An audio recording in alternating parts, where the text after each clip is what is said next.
All right, let's jump right in. We're about to unpack a letter, but this isn't just any old piece of mail.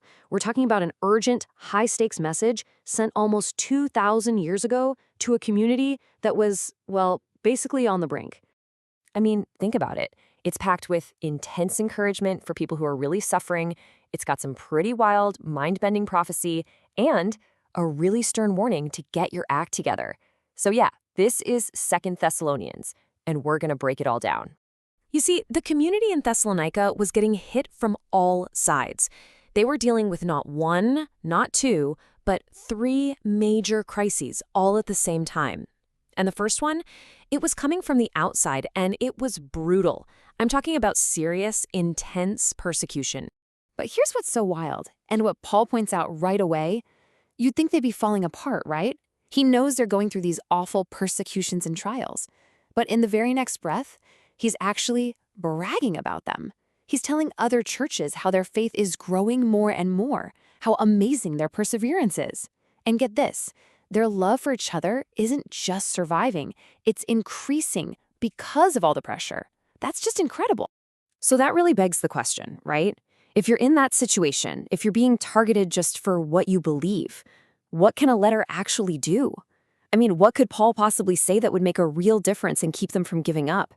Well, he definitely doesn't just offer some cheesy, feel-good platitudes. Nope. He gives them a promise of cosmic justice. Just listen to this. God is just. He will pay back trouble to those who trouble you and give relief to you who are troubled. The message is crystal clear. Hang on. A day is coming when the tables will be turned and you will get relief. Okay, so that's the external threat. But now we move on to crisis number 2. And this one was different. It wasn't coming from the outside. This was an inside job. A dangerous rumor that was spreading like wildfire and threatening to burn the whole community down from within.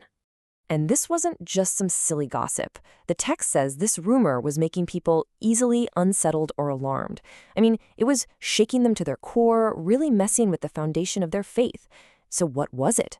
What kind of misinformation could be that powerful?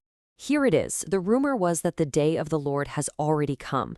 Now, you and I might hear that and kind of shrug, but you have to put yourself in their shoes. For them, this was absolutely world-shattering. Just imagine, you've bet your entire life on this promise, this grand finale of history, and someone tells you it already happened, and you missed it? Did you do something wrong? Were you left behind? The panic, the confusion, it would have been just paralyzing. So Paul jumps in, and he is not messing around. He's like, whoa, hold on, don't let anyone fool you. And then he gives them a super clear checklist. He says 2 things absolutely have to happen before the end. First, there's going to be a massive rebellion. And second, this mysterious figure he calls the man of lawlessness has to show up on the scene. So, this man of lawlessness, who is this guy? Well, the letter paints a picture of the ultimate villain. You know, the final great opponent of God who's going to make a big appearance on the world stage just before everything wraps up. And Paul gives some very specific details about this character. It's pretty chilling, actually. The text says he opposes God, he lifts himself up above God, and get this, he even goes into God's temple and declares that he is God. He's going to use fake miracles, fake power, all kinds of signs and wonders to trick people, especially, and this is key, the people who refuse to love the truth. It's a really intense picture, right? Okay, so that brings us to the third and final crisis. We've gone from persecution to prophecy, and now we're getting way more down to earth. This problem was about a breakdown in the community itself. Plain and simple, some people had just stopped working. And Paul deals with this head on. He basically draws a line in the sand. On one side, he puts himself up as the example, saying, hey, I worked night and day, so I wouldn't be a burden to any of you. But on the other side, you've got these idle believers. And the letter doesn't pull any punches. It says they're not just idle, they're disruptive. I love this part. They're not busy, they're busybodies, just meddling in everyone else's business instead of earning their own keep.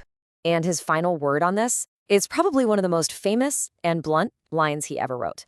He just lays down the law. The one who is unwilling to work shall not eat. Wow. I mean, you can't get much clearer than that. The message is simple. Personal responsibility, contributing to the community, these things are totally non-negotiable. So let's recap, right? You've got persecution from the outside, fake news spreading on the inside, and a social breakdown with people refusing to work. I mean, any one of these things could tear a community apart.